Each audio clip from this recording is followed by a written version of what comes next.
Hello everybody, welcome. My name is Andrea Eppolito and I am a Las Vegas-based wedding planner and an educator for the Knot and Wedding Pro. I am here today to talk to you about turning tough conversations into opportunities through proper conflict resolution. Now, we as a wedding and events industry trade in the illusion of intimacy, and our relationships are forged in fire. This is the most emotional time of somebody's life, and the trust that they put on us is enormous. Now, when you're dealing with a once-in-a-lifetime event, it is only natural that conflict and difficulties are going to arise. And when that happens, the only way through is through. Now, a lot of people avoid having hard conversations, which is absolutely and utterly the wrong thing to do. As a wedding professional, your ability to manage difficulties is going to set you apart. It's going to foster trust between yourself and your couples and the community, and it's going to create really strong and much closer bonds. So when you have a difficult conversation that you need to have with your couples, there are 5 things that you are going to do, 5 steps that you are going to take. Number 1, you want to be the one to take control and you want to schedule a call. Now, this may seem counterintuitive, but avoiding an issue only makes it worse. So instead, I want you to take ownership. You need to reach out to your couples first, and you need to get ahead of the problem. So if you cannot meet in person, you want to schedule a phone call or a Zoom so that you can at least be in real time.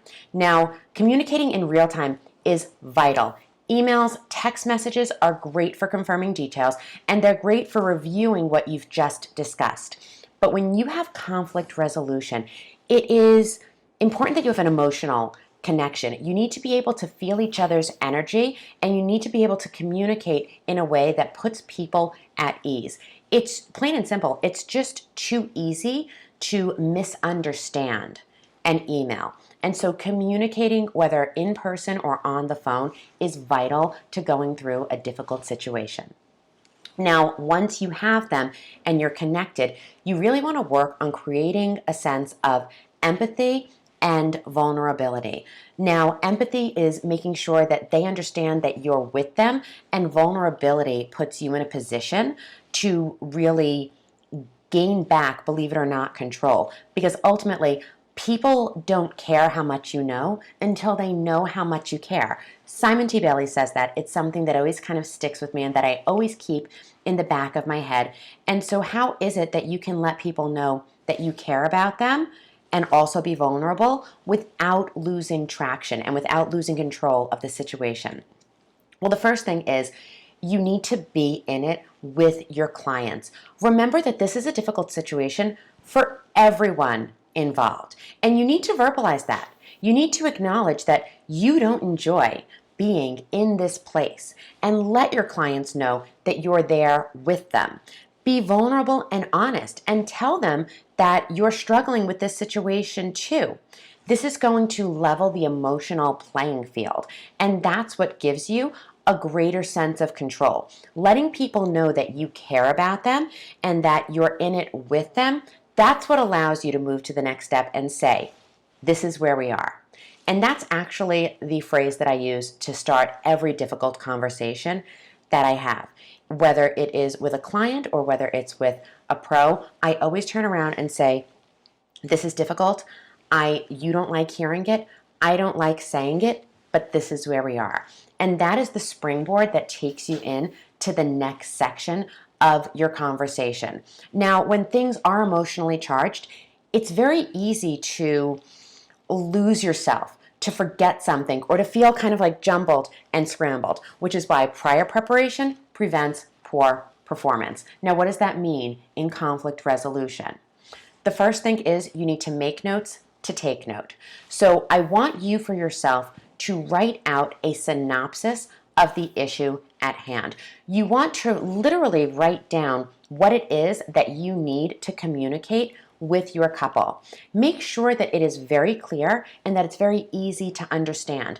As event professionals, we speak our own languages, and sometimes when we start talking to clients, they don't get it. because we're using either design terms or legal terms or tech terms that they just don't have a lot of kind of history with. And so if you're not sure if you're doing this properly, take your notes and run it by a spouse, a friend, a parent, and say, does this make sense? And then you want to gather anything relative that you're going to need to refer back to. So you may want to have a copy of the contract up. You may want to have past emails. You may want to have messages for reference, because in that moment, when somebody is receiving bad news, it's easy for them to start to spin and think and say, oh my gosh, didn't it say this, or didn't we talk about that? You want to be able to have everything in front of you so that you can very clearly go back and have a reference point that you can use to move the conversation forward. And in moving it forward, you need to be prepared with options. And so you may want to tell somebody, this is where we are, this is what has happened, these are the results that have come. So I will give you an example. Say that there is a venue that is not going to be reopened in time for your client's event to take place. So the conversation could go something along the lines of this. Thank you so much for talking to me today. I really appreciate it. Please know that I understand how difficult this is for you to hear. I want you to also understand how difficult it is for me to say, I don't like giving you this news, but this is where we are. Your ideal venue is not going to be reopened in time for us to host your wedding. And I have had a number of conversations with them, both in person and on the phone. We've gone through the contract, which I have here for you, and based on the situation, we now have 3 options. Option number 1, we cancel the event and we get our money back.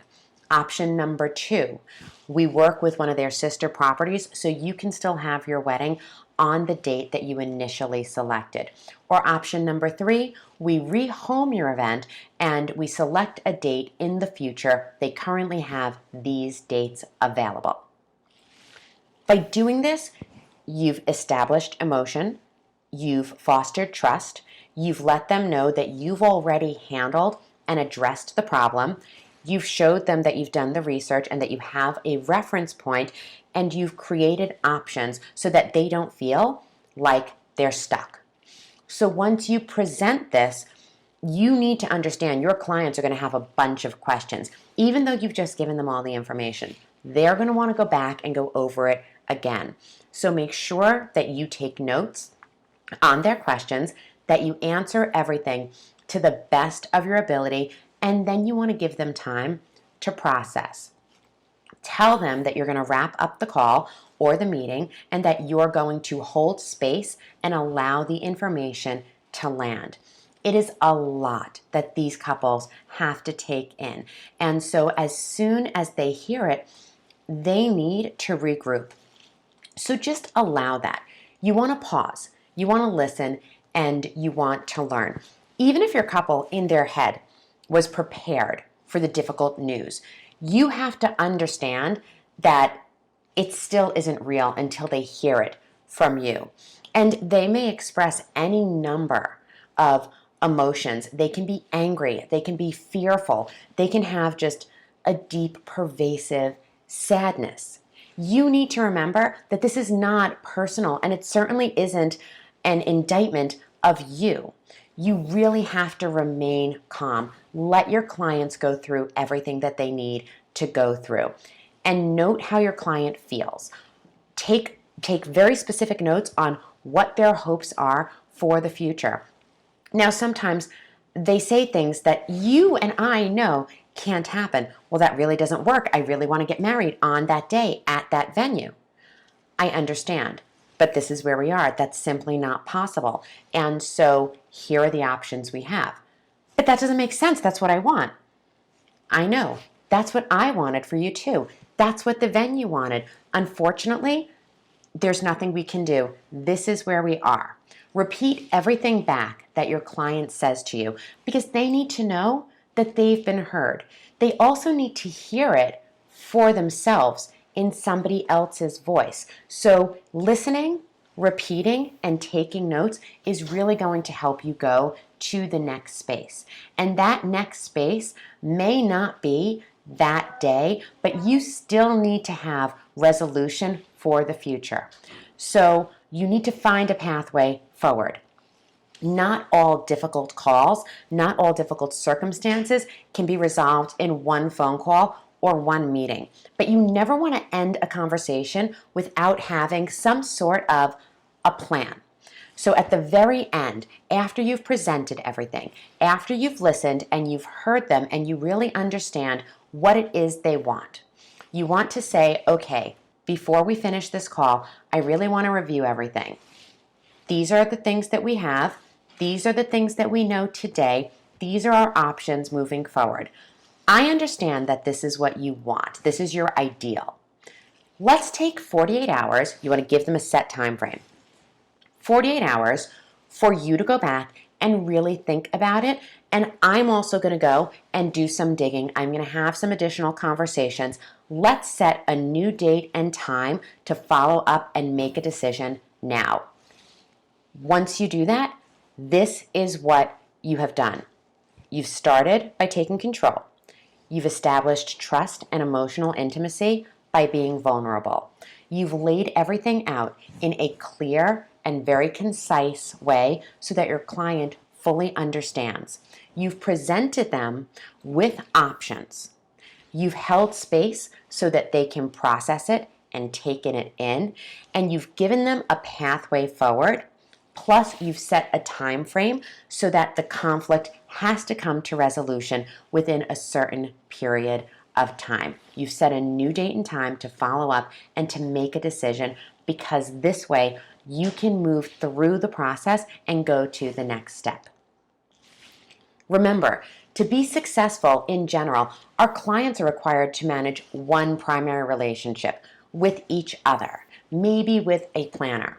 But as creatives, we are tasked with managing multiple relationships. We're managing relationships above, below, laterally. That can get really difficult. And sometimes the conflict that has come up is not necessarily between yourself and your couple, but it is with a colleague. Now, how is it that you address conflict with a colleague or with a coworker in a way that allows you to move forward and still take care of your clients?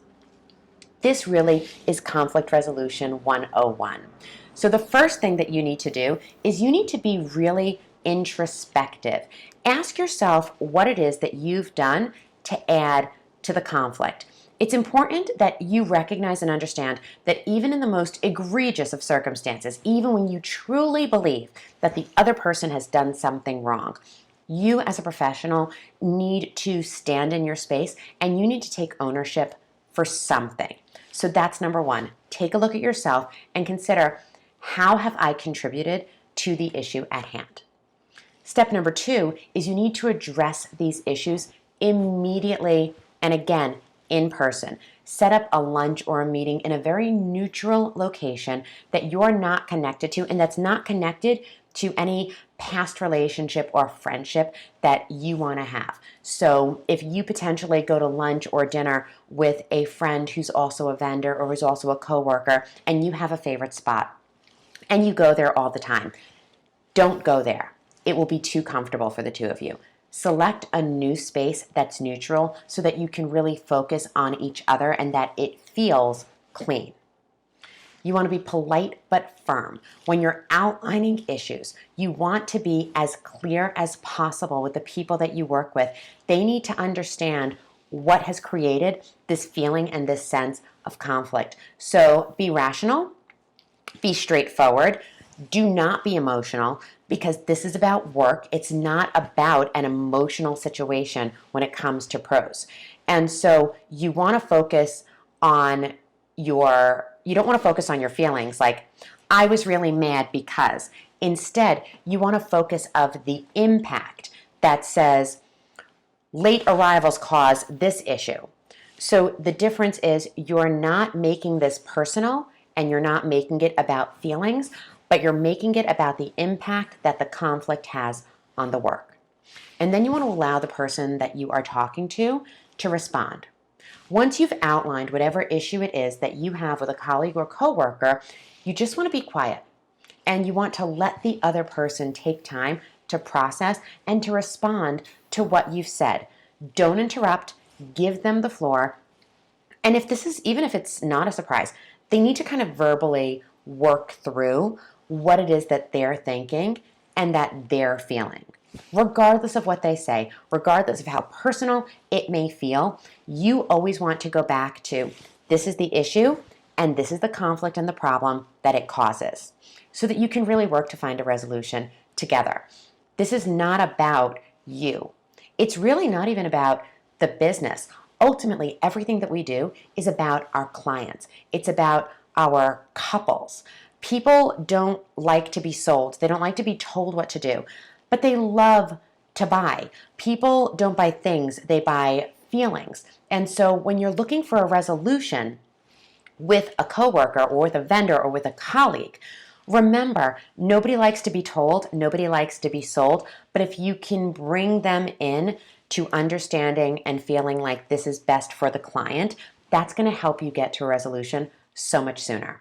And then you want to follow up and you want to review. After you finish the conversation, you again want to pick a date and time to review what everyone is working on. What is it that you needed? What is it that I promised to do? How are we moving forward together? And you want to present it back to your coworker so that you can move forward. Remember, when it comes to dealing with colleagues and other wedding pros, conflict isn't about saving your friendship, it's about saving your business, and it's about taking care of your clients. Now, during the downtime of the last few months, I've started thinking, what if we tried something different?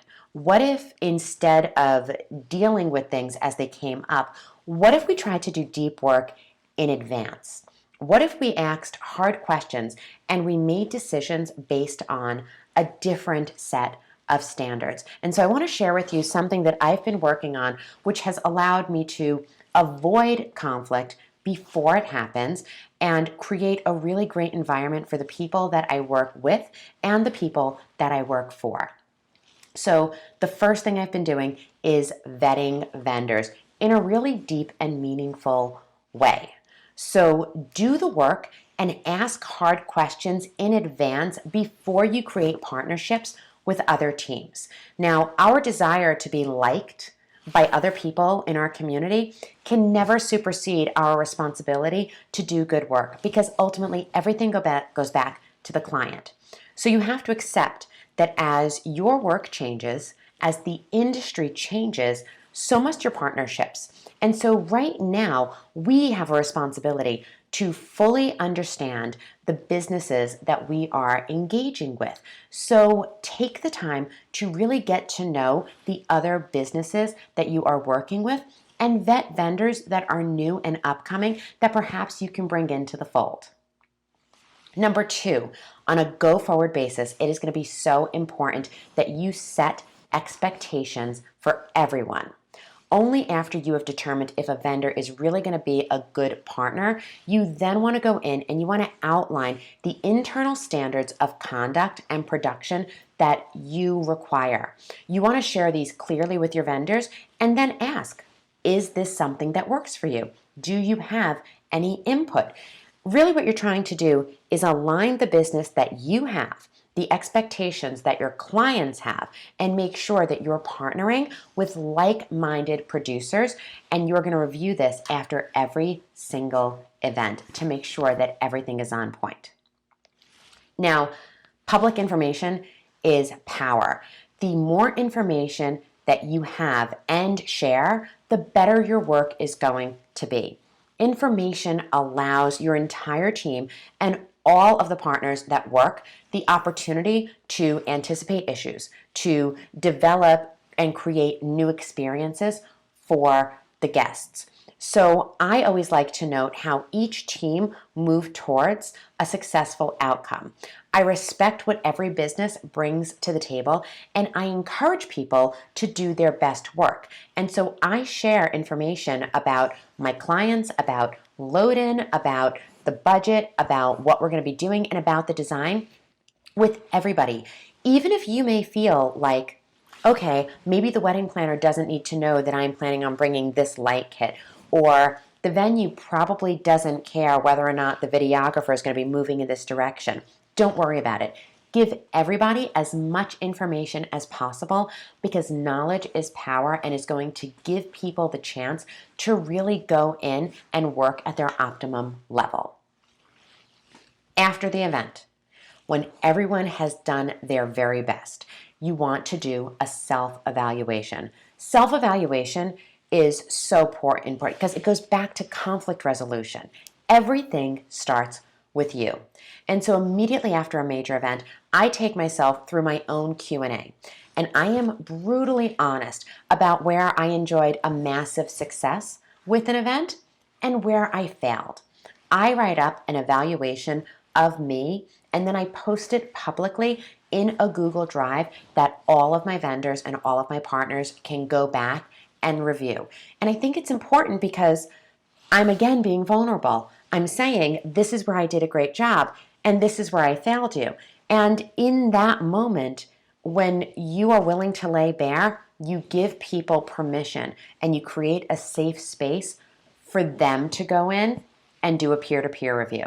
Once they see that you're willing to be honest in front of everybody, they understand that we're all part of a team.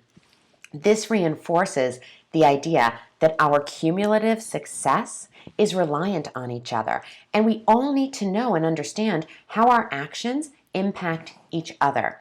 So I then go in, I post this Google Doc, and I say to everybody, I would really love if you would now go through and do your own internal review, and if you would review me and anyone else that you came in to contact with. And I set it up, I send them a Google form, and they can write things. And it gives someone permission to say, as a photographer, I really wish I would have had another battery that night. I had to scramble, and I didn't realize that one of them wasn't fully charged. Thank God the videographer really did such a good job. They did me a solid. They had a battery. It worked. Nothing got missed. But I still understand that I have to be better at that in the future. What does this tell me? It tells me that somebody is confident enough to admit a human error. It shows me that this photo team and this video team worked well together, and it shows me that I have a true partner in the videographer because they were willing to step in and help in a situation that they perhaps didn't create. Now, maybe I get something back that says, hey, we're the rental company. Really disappointed in the fact that we got up to the room 15 minutes late. We had done everything we needed to do. We had scheduled our time at the loading dock, but when we get there, we couldn't find anyone, and we didn't have the information, and we didn't know how to reach security, and the number that we were given didn't work. Now I know that I need to go back and I need to work with a venue, and I need to get more information from them. I need to share more information, or maybe the venue comes back and says, you know what? Our fault. We had somebody call out sick that day. We were in the middle of a shift change. It's just helpful. It helps everybody know and understand. So when I share this in the past, people say, what are the questions that you're asking? What are the things that you're looking for? So if you're going to set up a Q&A for people, things that you can ask. Why do you believe that you were selected for this piece of business? And what did you do in advance to earn a seat at the table? What information were you given up front that really helped you in servicing this client? And what information do you really wish you had had in advance? How do you believe that that information would have changed the outcome for our couple's experience? On a scale of 1 to 10, 1 being awful, 10 being perfection, how do you feel like you operated during the planning phase and during execution? And lastly, what did you do that was so extraordinary and so unique that it changed the experience for the clients and the partners who produced this wedding? And then I always add, how do you feel? I want to know how people feel when they work with me in a space with other people, because how they feel impacts how they behave. Now, once I have all of this, I put it all together and I go through and I do a follow-up evaluation of everybody that I've worked with. I want to get back the answers and I want to put them up against the information that was given to me during the vetting stage, because I'm always asking myself, is this vendor who they say they are? If this is somebody who told me that they always arrive 15 minutes early, did they? Did they arrive 15 minutes early and actually get things done? Or did they arrive 15 minutes early and just kind of hang out? Were they late? Were they different? How? Is there a gap, and do they even recognize that it exists? Glaring issues at this point can now be addressed. Now we can go back to conflict resolution 101. Now we can go back to the beginning, and we can have a real, meaningful conversation with somebody that hopefully will allow us to avoid conflict in the future, because we're really kind of nipping problems in the bud before they start and before they get built or bigger. This allows us to do much better team building. It allows us to have meaningful conversations, and especially with our client. Ultimately, this isn't about judging one business as good or bad. It's about having information that we can take to our clients that means something. Our businesses are built to tell stories, and when we understand each other better, when I can really and truly speak to the difference between three florists, because I understand who they are, how they work, what their philosophy is, and why they're there, I can create a better platform that allows my client to make the right decision for them. Because now we're no longer buying based on who we like, but we're having real conversations about how a business exists to meet the needs of a very specific client. Doing this work requires true intimacy and trust. It's about taking everything that has happened and everything that's said behind the scenes and dragging it into the light, because information is power. And you know what? We need this because the world needs us, and in order to do our jobs, we really need each other. So conflict resolution is so important. If you have any questions, I would love to hear them. If you would like to find me, my name is Andrea Eppolito. I am everywhere on social at Andrea Eppolito, and you can visit my website. It is www.andreaeppolitoevents.com. On behalf of Wedding Pro, thank you so much for spending part of your day with me, and we will speak to you soon.